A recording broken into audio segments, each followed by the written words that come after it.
Hello साथियों, नमस्कार। कैसे हैं आप सभी? स्वागत है आप सभी का आपके अपने चैनल एसएससी विद्यालय में। साथियों, अभी हम लोग करने जा रहे हैं MB publication book by Ajay Kumar Singh का एसएससी सीजीएल 2017 के सारे सवाल। साथियों, पिछले पार्ट में हमने सेट नंबर 24 किया था। आज हम लोग करने जा रहे हैं सेट नंबर 25। जो भी पहली बार इस वीडियो को देख रहे हैं, जो भी साथी, उनको बताना चाहेंगे कि ये जो सेशन है प्रत्येक दिन शाम 6 बजे इसी चैनल पर लाइव होता है और मैं आपके बीच में प्रत्येक दिन शाम 6 बजे एमबी पब्लिकेशन बुक का एक सेट लेकर हाजिर होता हूं। ठीक है, चलिए शुरू करते हैं साथियों। सेट नंबर 25, पहला सवाल आपके सामने है। क्वेश्चन नंबर 1 पढ़ते हैं। क्या है सवाल? सबसे पहला सवाल है साथियों कि on Sunday I prefer reading then going out visiting my friends. आपको बताना है किस वाले पार्ट में एरर है। ठीक है, पहला सवाल आपके सामने है, आपको बताना है किस वाले पार्ट में एरर है। चलिए फिर से पढ़ते हैं कि ऑन संडेज, यहां तो कोई एरर नहीं है, मतलब ए वाले पार्ट में कोई एरर नहीं है। ऑन संडेज यहां तक सही है। आई प्रीफर रीडिंग, ये भी यहां तक सही है। Then going out visiting my friends. अब एक बात आपको ध्यान रखना है कि ये जो प्रीफर वर्ड है, ठीक है, ये जो प्रीफर वर्ड है साथियों, अपने साथ देन प्रीपोजिशन नहीं लेता। ठीक है, प्रीफर जो है अपने साथ टू प्रीपोजिशन लेता है। ठीक है, प्रीफर टू, ठीक है, प्रीफर हो गया, जूनियर हो गया, सीनियर हो गया, सब अपने साथ कौन सा प्रीपोजिशन लेता है? टू प्रीपोजिशन लेता है। ठीक है, ध्यान में रहेगा। तो मतलब किस वाले पार्ट मिरर था? ऑप्शन नंबर सी, यही आपका क्या हो जाएगा? सही आंसर हो जाएगा। On Sundays I prefer reading to going out visiting my friends. कोई दिक्कत नहीं। चलिए अगला सवाल देखते हैं, क्वेश्चन नंबर 2। देखते हैं क्वेश्चन नंबर 2 क्या है। क्वेश्चन नंबर 2 है साथियों कि Rohit is 2 year junior then. देखिए फिर से दिखा जूनियर देन। अभी मैंने बताया था ना, prefer to, junior to, senior to, है ना। जूनियर अपने साथ कौन सा प्रीपोजिशन लेता है? टू प्रीपोजिशन लेता है। यहां पर देन नहीं होगा, यहां पर टू होगा। यानी क्वेश्चन नंबर 2 का सही आंसर क्या हो जाएगा? Option number B. ठीक है, चलिए अगला सवाल देखते हैं। Question number 3। क्वेश्चन नंबर 3 क्या लिखा हुआ है? God is. चारों ऑप्शन आपके सामने है। भगवान क्या होते हैं ना, वही आपको बताना है। गॉड इज क्या यहां पर भरेंगे? चलिए बारी बारी से ऑप्शन को देखते हैं। सबसे पहले इधर देखिए मॉर्टल लिखा हुआ है। मॉर्टल का मतलब होता है साथियों मरणशील। हम लोग जनरली यूज करते हैं मैन इज मॉर्टल, यानी जो मनुष्य होता है वो क्या होता है? मरणशील होता है। यानी कोई भी मनुष्य अगर कभी भी जन्म लिया है तो कभी ना कभी वो मरेगा ही। ठीक है, तो उसी को हम लोग कहते हैं मॉर्टल। क्लियर? तो ये तो नहीं होगा। भगवान होते हैं वो, भगवान जो होते हैं वो मरणशील नहीं होते हैं, मॉर्टल नहीं होते हैं। क्लियर? अगला देखिए इमिनेंट का मतलब होता है एक ऐसा चीज जो तुरंत घटित होने वाला हो। कोई भी एक ऐसा कंडीशन जो तुरंत घटित होने वाला हो, उसी को कहते हैं हम लोग इमिनेंट। ये भी नहीं होगा आपका। ठीक है, डिफरेंस मतलब होता है रिस्पेक्ट, आदर। डिफरेंस मतलब क्या होता है? रिस्पेक्ट, आदर। ये भी आपका नहीं होगा। भगवान क्या है? भगवान सर्वव्यापी हैं, मतलब हर एक जगह है ना, जितने भी दुनिया में जितने भी प्लेस हैं, हर एक जगह क्या है? भगवान है। हर एक कण कण में भगवान है, बोलते हैं ना। तो ये जो वर्ड है ऑप्शन नंबर ए, इसी का मतलब होता है सर्वव्यापी। इमेनेंट, इमेनेंट मतलब क्या होता है साथियों? सर्वव्यापी। आप नोट कर लेंगे इसे। इमेनेंट मतलब क्या होता है? सर्वव्यापी, यानी हर एक जगह, हर एक कण कण में, मतलब हर एक छोटे से कण में भी क्या है? भगवान है। गॉड इज इमेनेंट, भगवान सर्वव्यापी है। क्लियर? क्वेश्चन नंबर 3 का सही आंसर क्या हो गया? ऑप्शन नंबर ए। चलिए अगला सवाल देखते हैं। क्वेश्चन नंबर 4 क्या लिखा हुआ है? क्वेश्चन नंबर 4, रिया खाली स्थान हर मैट्रिकुलेशन एग्जाम इन 2017। रिया कोई भी एक लड़की थी, उन्होंने क्या किया? अपने मैट्रिकुलेशन एग्जाम को 2016 में क्या किया? हम लोग क्या कहते हैं? एग्जाम कोई भी एग्जाम अगर कोई क्रैक कर लेता है उसको क्या कहते हैं? पास, है ना। पास, कंप्लीटेड नहीं कहते हैं। ठीक है, ऑप्शन नंबर 1 कंप्लीटेड नहीं होगा, ऑब्टेन नहीं होगा। अगर कोई नंबर होता है, ऐसे समझे कि अगर नंबर लिखा होता कि रिया ऑब्टेन्ड 95% मार्क्स, तो मार्क्स को लेकर, है ना, जब कोई पर्टिकुलर मार्क्स के बारे में बात हो तब वहां पर ऑब्टेन्ड यूज करते हैं। लेकिन यहां पर क्या किसके बारे में बात हो रही थी? एग्जामिनेशन के बारे में। ठीक है, गैदर्ड भी नहीं होगा, यहां पर एक ही ऑप्शन बच रहा है, पास। ठीक है, passed. Riya passed her matriculation examination in 2016, यानी रिया जो लड़की थी उन्होंने कब अपने मैट्रिकुलेशन एग्जाम को पास किया? 2016 को अपने मैट्रिकुलेशन एग्जाम को वो पास कर गई। ठीक है, पास कर ली। यहां तक कोई दिक्कत नहीं। चलिए आगे बढ़ते हैं। अगला सवाल है साथियों क्वेश्चन नंबर 5। देखते हैं क्वेश्चन नंबर 5 क्या है? आर्टिकुलेट। क्वेश्चन नंबर 5 है साथियों आर्टिकुलेट। आर्टिकुलेट का मतलब क्या होता है? आपको बतलाना है आर्टिकुलेट का मतलब क्या होता है। साथियों आर्टिकुलेट का मतलब होता है स्पष्ट, ठीक है, इसका मतलब क्या होता है स्पष्ट, क्लियर, आर्टिकुलेट, स्पष्ट, ठीक है।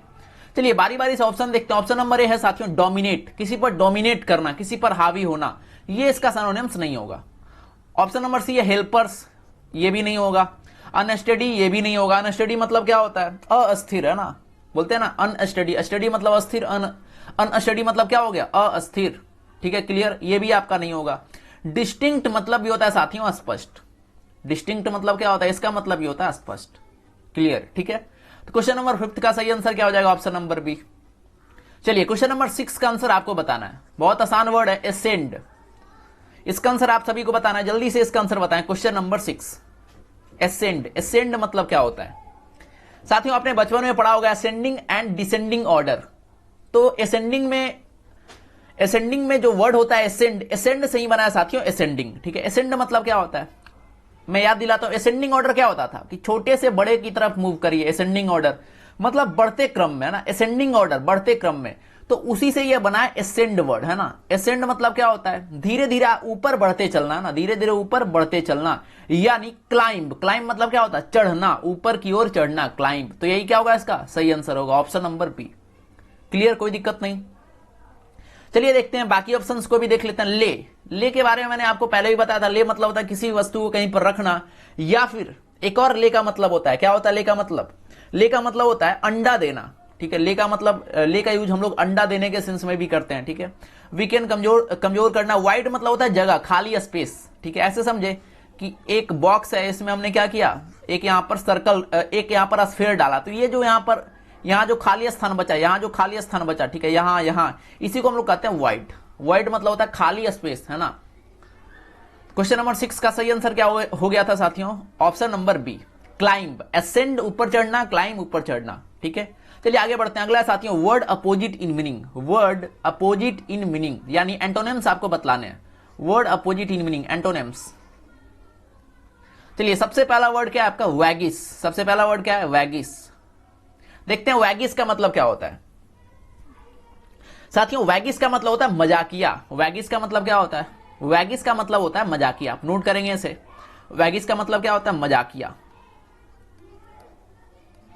मजाकिया, ठीक है। चलिए बारी बारी से ऑप्शन को भी देखते हैं। ऑप्शन नंबर है जोक्युलर, इसका मतलब ही सेम जाता है, जोक्युलर, ये भी वही होता है, ठीक है। आपसे पूछा है एंटोनिम्स, ये नहीं होगा, ऑप्शन नंबर ए नहीं होगा, ठीक है। फ्लिपेंट, फ्लिपेंट का मतलब क्या होता है, फ्लिपेंट का मतलब क्या होता है साथियों, फ्लिपेंट, ये इसका मतलब ये होता है कि एक ऐसा व्यक्ति जो सीरियस ना हो, फ्लिपेंट, ठीक है, फ्लिपेंट, नॉट सीरियस, ठीक है, कोई दिक्कत नहीं, ये भी आपका नहीं होगा। अगला देखिए सोलेमन, सोलेमन का मतलब क्या होता है, ये जो ऑप्शन नंबर डी में लिखा हुआ वर्ड सोलेमन, इसका मतलब क्या होता है, ये जो वर्ड है इसका मतलब होता है गंभीर, इसका मतलब क्या होता है कोई ऐसा व्यक्ति जो गंभीर है, ठीक है, गंभीर, ये भी आपका नहीं होगा। मजाकिया, ऐसे समझे आप, कोई व्यक्ति मजाकिया है, बहुत ज्यादा मजाक करता है, तो इसका अपोजिट क्या हो सकता है कि वो जो व्यक्ति है बहुत ज्यादा सनकी है ना, सनकी टाइप में। तो ये जो लिखा हुआ ऑप्शन नंबर बी, ठीक है, विम्सिकल, इसका मतलब क्या होता है, इसका मतलब होता है सनकी, ठीक है, इसका मतलब क्या होता है साथियों सनकी, सनकी व्यक्ति, एक ऐसा व्यक्ति जो छोटी छोटी बातों पर तुनक जाता हो, ठीक है, सनकी व्यक्ति, ऑप्शन नंबर बी, और यही आपका क्या हो जाएगा करेक्ट आंसर होगा, क्लियर।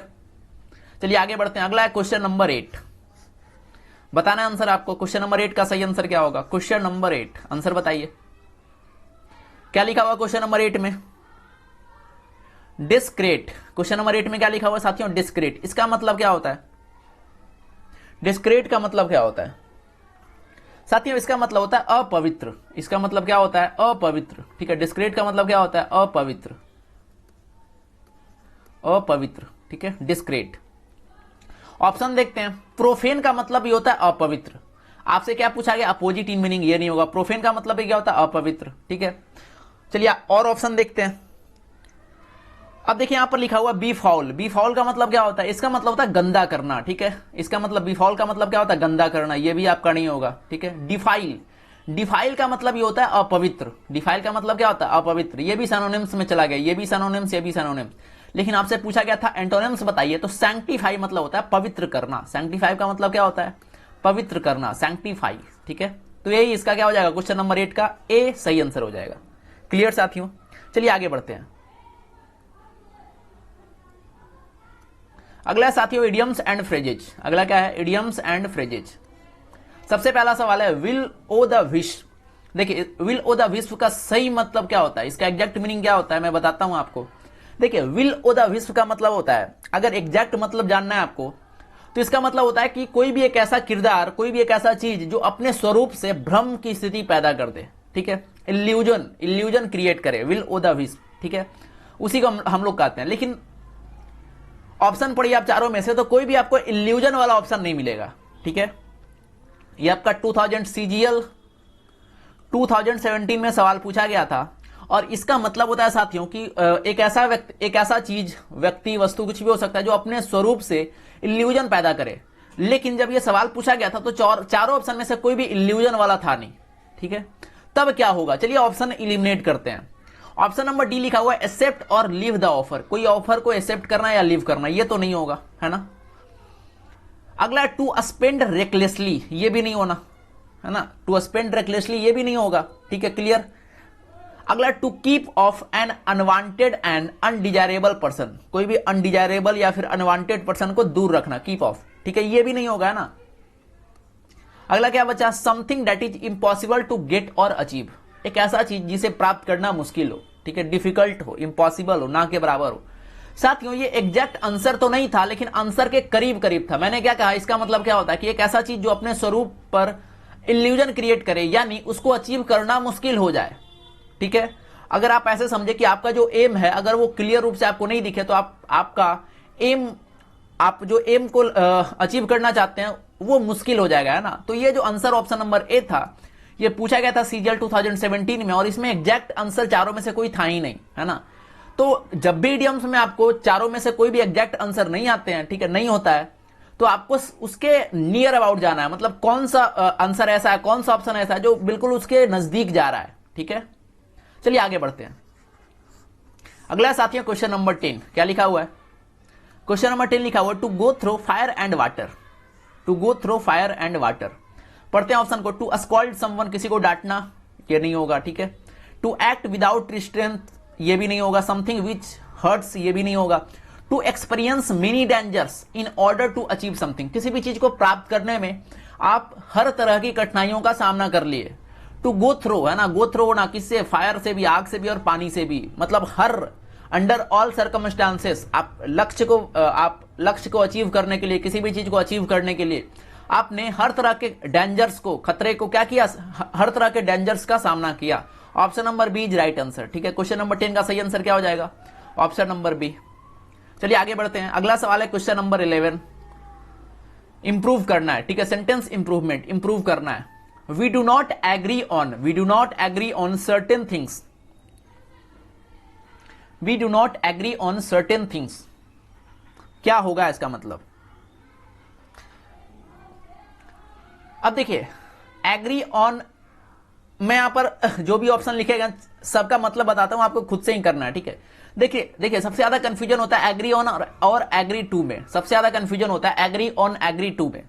एग्री ऑन का मतलब क्या होता है साथियों? एग्री ऑन का मतलब होता है किसी बात पर सहमत होना। एग्री ऑन का मतलब क्या होता है कि किसी भी बात पर सहमत होना, एग्री ऑन, ठीक है। एग्री ऑन का मतलब क्या होता है, आप नोट करना चाहें तो कर सकते हैं। एग्री ऑन का मतलब होता है किसी बात पर सहमत होना, और एग्री टू का मतलब होता है किसी बात पर सहमति देना, है ना। देखिए दोनों में थोड़ा सा अंतर है। एग्री ऑन किसी बात पर सहमत होना, है ना। देखिए क्या कह रहा है, we do not agree on certain things, कोई भी चीज पहले से था और यहां पर हमने क्या कहा कि हम इस बात पर, जो भी सर्टेन थिंग्स है इस पर हम सहमत नहीं होते हैं, ठीक है। तो यहां पर एग्री ऑन का प्रयोग ही ज्यादा सही रहेगा, नो इंप्रूवमेंट जाएगा। एग्री टू का मतलब मैंने क्या बताया अभी कि किसी बात पर सहमति देना, यहां पर सहमत नहीं होना, सॉरी सहमत होना। We do not agree on, यहां पर सहमत होना और सहमति देना दोनों में अंतर है, एग्री ऑन एग्री टू। बाकी ऑप्शंस को भी देखते हैं। एग्री जो वर्ड है अपने साथ जो जो प्रीपोजिशन लेता है सबका मतलब मैं भी बताने वाला हूं, नोट करेंगे आप। चलिए ये आपके स्क्रीन के सामने जो दिख रहा है आप इसका स्क्रीनशॉट लेके रख लेंगे।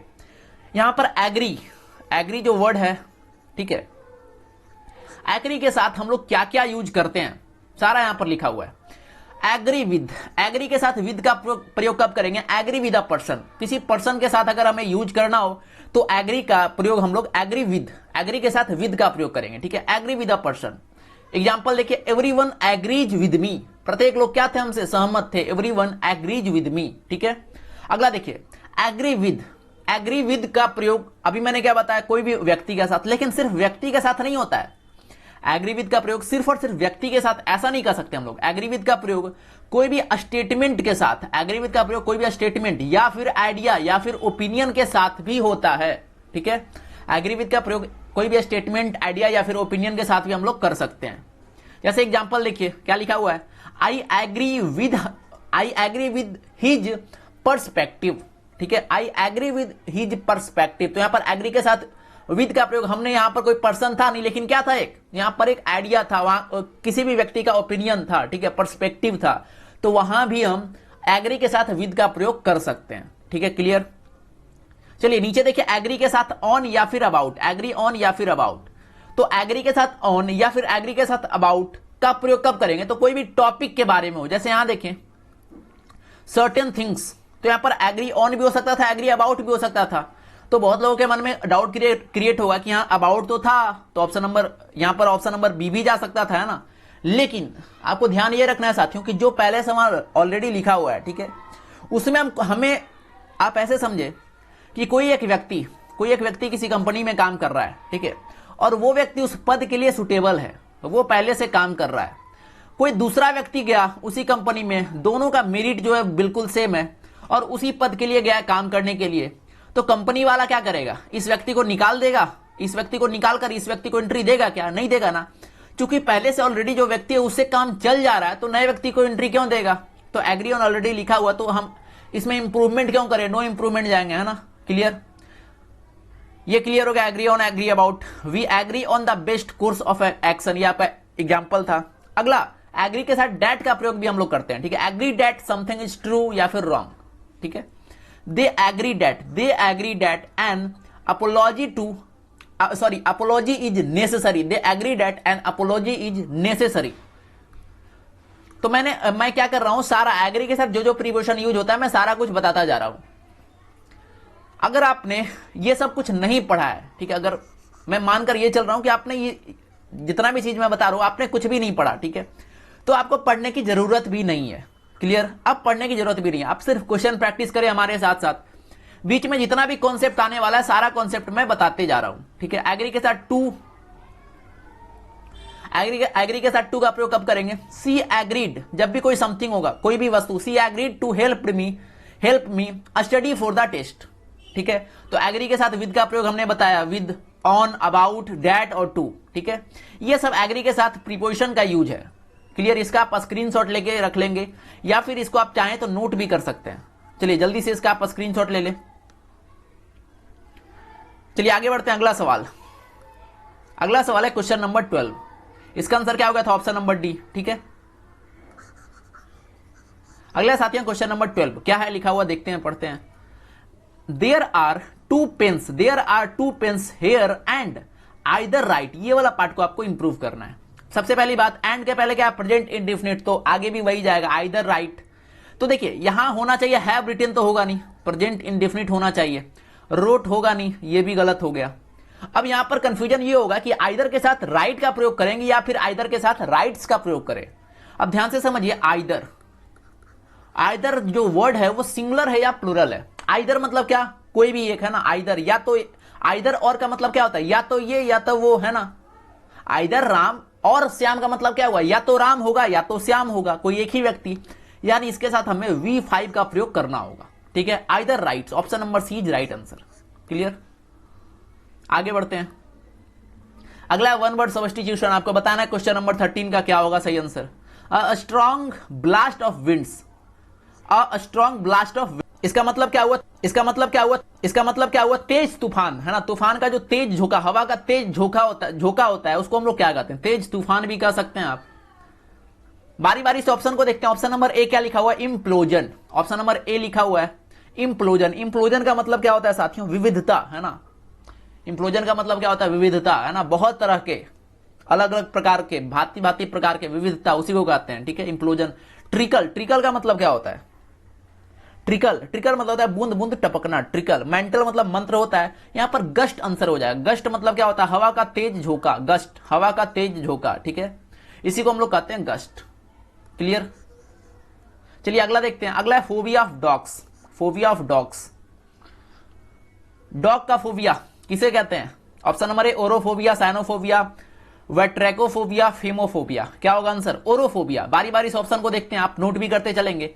ओरोफोबिया का मतलब क्या होता है? माउंटेन, पर्वत, ठीक है, पहाड़, पर्वत, पर्वत से जो डर होता है उसे कहते हैं हम लोग ओरोफोबिया। साइनोफोबिया, कुत्तों से डर, यही तो आपसे पूछा गया था। ऑप्शन नंबर बी क्या हो जाएगा? राइट आंसर हो जाएगा। अगला देखिए सी में वेट्रेकोफोबिया। देखिए अब हमें नहीं पता यहां पर मिसप्रिंट है क्या है, लेकिन वेट्रेकोफोबिया कुछ होता नहीं है, ठीक है। अगर यहां पर बी आप कर लें वेट्रेको, हो सकता है मे बी वेट्रेकोफोबिया भी कुछ होता होगा, लेकिन मैंने हर एक जगह सर्च किया, कुछ मिला नहीं वेट्रेकोफोबिया का मतलब, और हमें भी पता नहीं था। आई थिंक यहां पर मे बी मिसप्रिंट हो सकता है। वेट्रेकोफोबिया ये होता है, वी के जगह अगर हम बी रखें तो वेट्रेकोफोबिया होता है। इसका मतलब होता है फ्रॉग। फ्रॉग का मतलब क्या होता है? मेढक। मेढक से डर को हम लोग कहते हैं वेट्रेकोफोबिया। इसको भी नोट कर लेंगे आप। ओरोफोबिया पर्वत से डर, वेट्रेकोफोबिया फ्रॉग से डर। फेमोफोबिया, फेमोफोबिया मतलब क्या होता है? आवाज, वॉइस, है ना, आवाज से डर, उसी को हम लोग कहते हैं फेमोफोबिया। तो इसका आंसर क्या हो गया था? क्वेश्चन नंबर 14 का आंसर क्या हो गया था साथियों? साइनोफोबिया, ठीक है, साइनोफोबिया, ऑप्शन नंबर बी। अगला बताना है incorrectly spelled word. Incorrectly spelled word, चारों ऑप्शन में से कौन इनकरेक्ट लिखा हुआ है? इनकरेक्ट लिखा हुआ। पढ़ते हैं क्वेश्चन नंबर 15, आंसर बताइए क्या होगा? क्वेश्चन नंबर 15 कौन गलत लिखा हुआ है? चलिए सबसे पहले पढ़ते हैं। पहला है बुलेटिन। बुलेटिन का क्या होता है? बुलेटिन, देखिए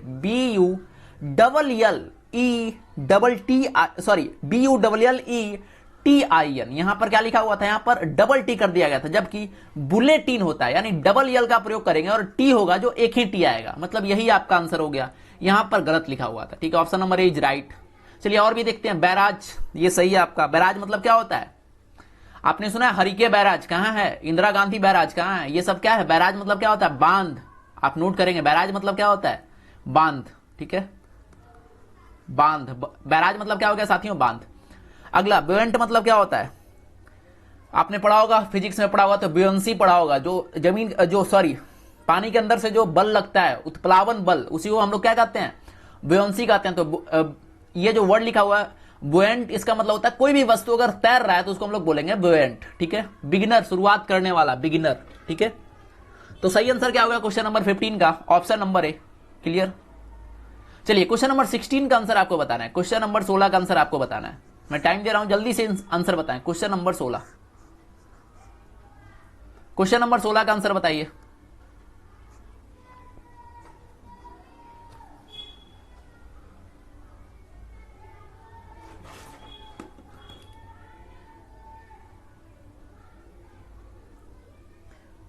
देखते हैं साथियों, सबसे पहला वर्ड क्या लिखा हुआ? गाइडेंस। गाइडेंस गलत लिखा हुआ है क्या? गाइडेंस, ये सही है आपका। गाइडेंस मतलब पता है क्या होता है? गाइडेंस का मतलब क्या होता है ना, किसी को गाइड करना, गाइडेंस। एम्बेसडर, राजदूत, ये भी सही है। लेबरर, ये भी सही है। हैंडकर चीफ, चीफ का स्पेलिंग क्या होता है? हैंडकर, ये तो सही है आपका। रुमाल, हैंडकर, ठीक है। हैंडकर चीफ का मतलब क्या होता है? रुमाल। हैंडकर सही लिखा हुआ, लेकिन चीफ CHIEF होता है ना साथियों, CHIEF, लेकिन लिखा क्या हुआ था? CHEIF। तो क्वेश्चन नंबर 16 का आंसर क्या हो जाएगा? ऑप्शन नंबर सी। आशा करते हैं आप सभी लोगों का आंसर सही आया होगा। क्वेश्चन नंबर 16 का आंसर कितना हो गया? सी। आते हैं पारा जंबल पर। क्वेश्चन नंबर 17, पारा जंबल। चलिए कैसे सॉल्व करेंगे पारा जंबल को, बताएं आंसर। क्वेश्चन नंबर 17 का आंसर क्या होगा? आप ही लोग बताएं पहले, फिर मैं बताऊंगा। क्वेश्चन नंबर 17, चलिए पढ़ते हैं। कहां से शुरुआत हम नहीं कर सकते उसको पहले पता करते हैं कि कौन कौन से सेंटेंस है जहां से ये जो पैसेज है बिल्कुल भी शुरुआत नहीं होगा, ठीक है। जैसे देखिए यहां पर हिज, यहां क्या लिखा हुआ? हिज, यहां से शुरुआत कर सकते हैं क्या? नहीं करेंगे, ठीक है। क्योंकि ही के लिए आया हिज, तो सबसे पहले कहीं ना कहीं ही का प्रयोग होगा। अगला देखिए, he didn't work. He didn't work, he कौन था? ही जिसके लिए यूज किया वो कौन है? पहले उस व्यक्ति के बारे में कुछ तो बताएगा, मतलब कि उसे अभी हमें शुरुआत नहीं करना होगा, ठीक है।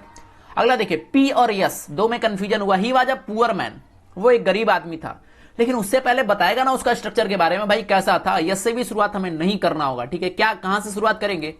He was a funny looking man, वो जो था एक व्यक्ति था, वो मतलब दिखने में क्या था, फनी था, funny looking man with a high bald dome shaped head, a face very small in comparison and a long wavy beard। ये देखिए, ये जो अभी हमने पढ़ा, इसका मतलब क्या था कि एक व्यक्ति के बारे में यहाँ बात हो रही है और आपको बताया ये जा रहा है कि एक व्यक्ति है जो देखने में बहुत ही फनी था, ठीक है, वो गंजा था, है ना, उसका अजीब तरह का क्या था, उसका सर बहुत स्मॉल था, सॉरी उसका जो फेस था बहुत छोटा था।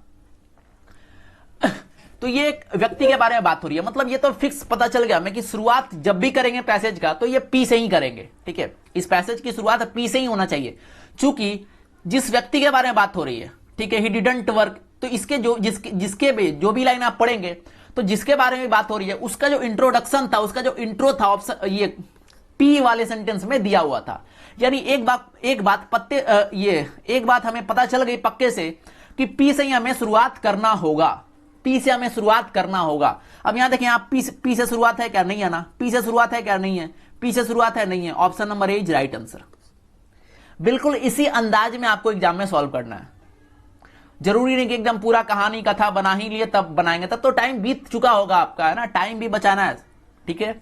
और मैं जितने भी लोग अभी देख रहे हैं या फिर देखेंगे बाद में, आप कोशिश करें साथियों 10 मिनट 10 मिनट के अंदर, 10 तो मैंने ज्यादा कह दिया, 8 से 10 मिनट में आपके इंग्लिश में 25 बनने चाहिए, ठीक है। अगर नहीं बन रहे हैं तो बहुत दिक्कत वाली बात है, सोचने वाली बात है। 8 से 10 मिनट के अंदर 25 में 25 सवाल बनने चाहिए, और वो भी 100% एक्यूरेसी के साथ। अगर नहीं बन रहा है तो कहीं ना कहीं आप में कमी है, आप उस कमी को दूर करें साथियों, है ना, लगातार मेहनत करें, कंटिन्यूअस एफर्ट लगाते रहें।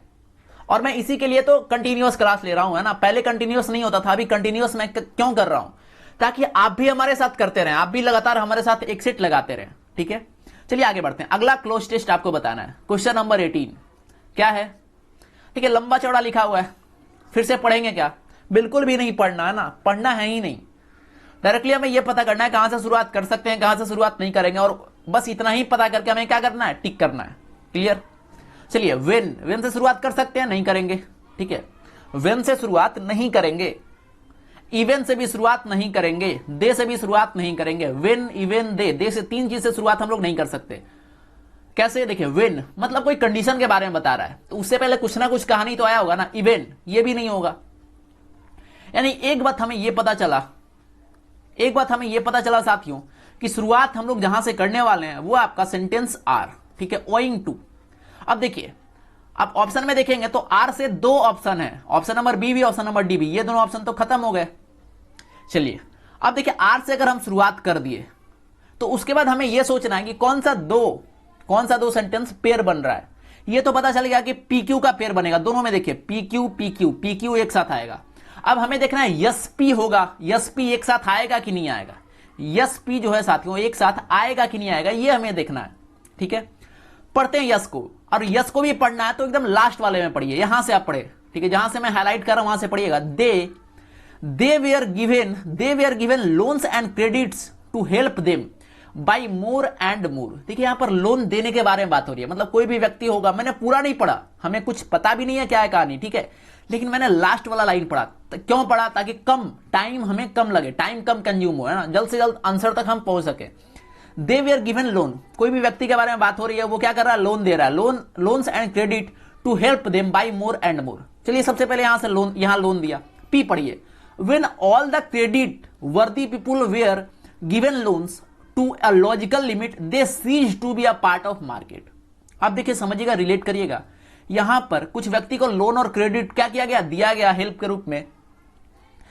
अब जैसे ही जिस व्यक्ति को क्रेडिट वर्दी पीपुल को, जैसे ही वो जो सारा लोन था, सारा पैसा रुपया क्रेडिट जो भी था मिल गया, सारा लोन मिल गया, उसने क्या किया, मार्केट आना बंद कर दिया। यानी पक्का यस आएगा, और यस के तुरंत बाद क्या आएगा साथियों, पी आएगा। यस के तुरंत बाद पी आएगा, मतलब yes P, option number B. समझ में आया कि नहीं आया, मैंने कुछ पढ़ा भी नहीं, बीच में जो भी लिखा हुआ था रामकारी मैंने पढ़ा भी नहीं, और पढ़ना आपको भी नहीं है, ठीक है, लंबा टाइम बहुत ज्यादा लगेगा, ठीक है, बिल्कुल भी ना पढ़े, छोटे छोटे तरीके हैं इसके।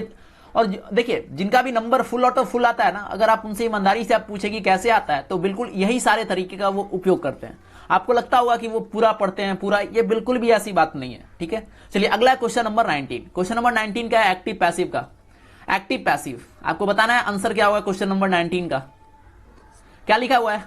क्वेश्चन नंबर 19 पढ़ते हैं, क्या लिखा हुआ है? John was arrested on a charge of murder but for lack of evidence he was released. ये क्वेश्चन बताना है कौन सा ऑप्शन सही होगा। क्वेश्चन नंबर 19 क्या लिखा हुआ? John was arrested, John was arrested. अब देखिए वाज अरेस्टेड, अब देखिए सबसे पहले तो बात जॉन से है, तो जॉन से सेंटेंस तो शुरुआत होगा नहीं, क्योंकि एक्टिव पैसिव में क्या होता है, सब्जेक्ट ऑब्जेक्ट चेंज करता है, इंटरचेंज हो जाता है।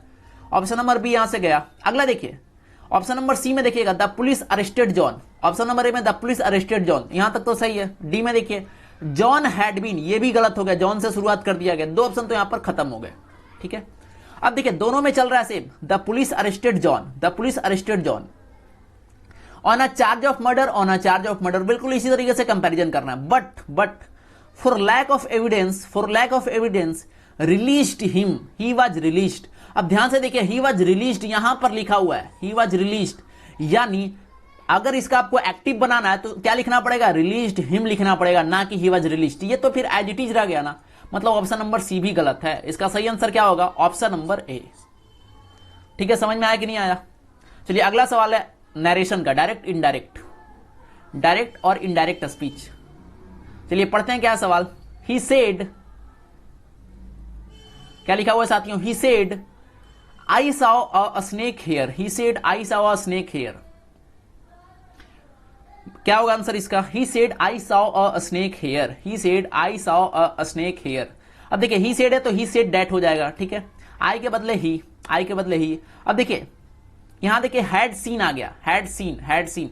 सबसे पहले देखिए he said that, he said that, he had scene, तो ये तो पक्के से पता है कि हैड सॉ है, पास्ट में गया तो हैड तो होगा ही होगा। लेकिन यहां ध्यान दीजिए यहां पर यूज हुआ है हेयर, और आपको पता है हेयर किस में कन्वर्ट होता है? हेयर कन्वर्ट होता है देयर में, हेयर किस में कन्वर्ट होता है? देयर में। अब देखिए यहां पर क्या लिखा हुआ? हेयर, ये तो खत्म हो गया ना। यहां पर हेयर देयर कुछ लिखा ही नहीं है, ये भी गलत हो गया आपका, दो ऑप्शन तो खत्म हो गया यहां पर। अब देखिए I saw a snake here, he saw a snake there, यहां पर कुछ तो चेंज हुआ ही नहीं, यानी ऑप्शन नंबर सी भी क्या है साथियों? गलत है। क्वेश्चन नंबर 20 का सही आंसर क्या हो जाएगा? Option number A, he had seen a snake there. Clear? चलिए अब आते हैं क्लोज टेस्ट, और बहुत आसान था, छोटा था, बढ़िया था आज, ठीक है। बहुत ज्यादा मजा आने वाला है सॉल्व करने में से, ठीक है। चलिए तैयार हैं आप सभी?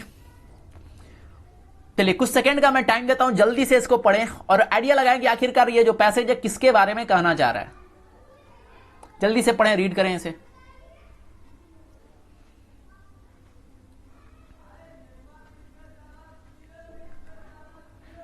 चलिए शुरू करते हैं। देखिए क्या लिखा हुआ है, अगर आपने पढ़ा होगा तो आपको कुछ कुछ पता चला होगा, ठीक है। किसके बारे में पता चला होगा? किसके बारे में पता चला? तो पॉलिटिक्स के बारे में पता चला कि उसमें क्या नैतिक है, क्या अनैतिक है, ठीक है, उसी के बारे में बात हो रही थी। चलिए पढ़ते हैं फिर से। Morality, morality is identified with, देखिए मोरालिटी सबसे पहले समझिएगा, मोरालिटी जो वर्ड है इसको हम लोग डिस्कस नहीं करते, रिकॉग्नाइज पहचान नहीं होता है, रेक्टिफाई नहीं किया जाता है, ठीक है। मोरालिटी को आइडेंटिफाई किया जाता है, ठीक है, identified with. Morality is identified with ethics and symbolizes the doctrine of actions right और रॉन्ग। ये क्लियर हो गया।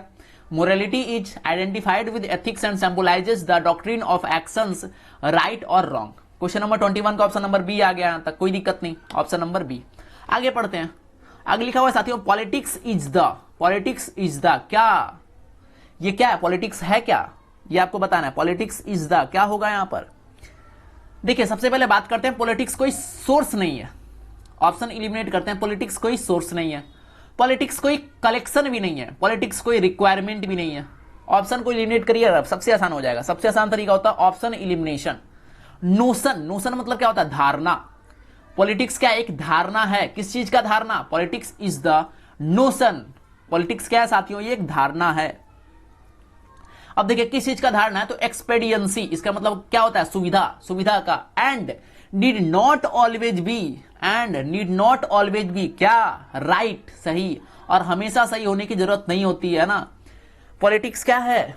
हमेशा, politics is the notion of expediency, एक धारणा है कि वहां सिर्फ और सिर्फ आराम है, तो उसी के बारे में आगे कंटिन्यू किया कि नीड नॉट ऑलवेज बी, हमेशा क्या होता है, सही होने की जरूरत नहीं होती है, need not always be right. Clear? तो यहां क्या हो जाएगा, क्वेश्चन नंबर 23 का ऑप्शन नंबर बी। कोई दिक्कत नहीं, आगे पढ़ते हैं। देखिए आगे लिखा हुआ if something is wrong, if something is wrong, अगर कुछ गलत है, if something is wrong and क्या, if something is wrong and खाली स्थान एक्सपेडिएंट, एक्सपेडिएंट का मतलब अभी मैंने बताया एक्सपेडियंसी, एक्सपेडिएंट का मतलब क्या होता है, लाभ, है ना, फायदा। If something is wrong and खाली स्थान एक्सपेडिएंट, इट कैन नॉट बी, खाली स्थान क्या भरेंगे। अब देखिए अगर इफ समथिंग इज रॉन्ग, अगर कुछ गलत है, एंड क्या है, merely, essentially, surely, hardly, hardly मतलब होता है ना के बराबर, मेयरली मतलब होता है बहुत कम, ठीक है। तो यहां पर यूज हमें करना चाहिए मेयरली का। कैसे समझे, यहां पर बात हो रही है कि if something is wrong and merely expedient, मतलब कि अगर कुछ गलत है और मात्र, ठीक है, क्या है, मात्र, नाम मात्र का क्या है, सुविधा है, एक्सपेडिएंट लाभ है। It can not be immoral, it can not be immoral, immoral मतलब क्या होता है, इमोरल, अनैतिक, है ना। इट कैन नॉट बी, ये कभी भी गलत, कभी भी अनैतिक नहीं हो सकता, इमोरल, ऑप्शन नंबर डी, ठीक है। बहुत बढ़िया था पैसेज, आशा करते हैं आप सभी लोगों को समझ में भी आया होगा, ठीक है साथियों। तो आज का जो सेट नंबर 25 था हमने समाप्त कर लिया है और आशा करते हैं आप सभी लोगों को समझ में भी आया होगा। आप कंटिन्यू हमारे साथ इसी तरीके से बने रहेंगे और प्रत्येक दिन शाम 6 बजे आएंगे हम लोग, प्रत्येक दिन शाम 6 बजे मिलने वाले हैं। और मैं आपसे एक और रिक्वेस्ट करने वाला हूं कि कंटिन्यू रहें, साथ ही साथ जो भी रूल, जो भी वर्ड नए नए आते हैं उनको आप नोट करते चलें, ठीक है। जो भी आपके दोस्त हैं उनके बीच में शेयर भी करें, क्योंकि जितने ज्यादा लोग रहेंगे उतना ज्यादा मजा आने वाला है करने में, है ना। जितने ज्यादा लोग रहेंगे उतना ही ज्यादा एक्साइटमेंट के साथ मैं कराने वाला हूं, ठीक है। और बिल्कुल भी बेफिक्र रहें, मैं पूरा एमबी पब्लिकेशन, अगर ये कारवां शुरू हुआ है तो खत्म होकर ही रुकेगा, है ना। अगर ये कारवां शुरू हो चुका है तो अब ये खत्म नहीं होने वाला, बस आप लोगों का साथ चाहिए, है ना। एमबी पब्लिकेशन बुक खत्म होने के बाद ही ये जो सीरीज है खत्म होगा। तो टारगेट एमबी पब्लिकेशन कर लीजिए, इंग्लिश में कोई दिक्कत नहीं रहने वाला है। आप सभी का बहुत बहुत धन्यवाद, थैंक यू, जय हिंद। अपना ख्याल रखें साथियों, घर में रहें, सुरक्षित रहें। अभी का समय बहुत ही ज्यादा तनावपूर्ण चल रहा है, खुद को रिलैक्स रखें, ठीक है। चलिए बहुत बहुत धन्यवाद साथियों, थैंक यू, जय हिंद।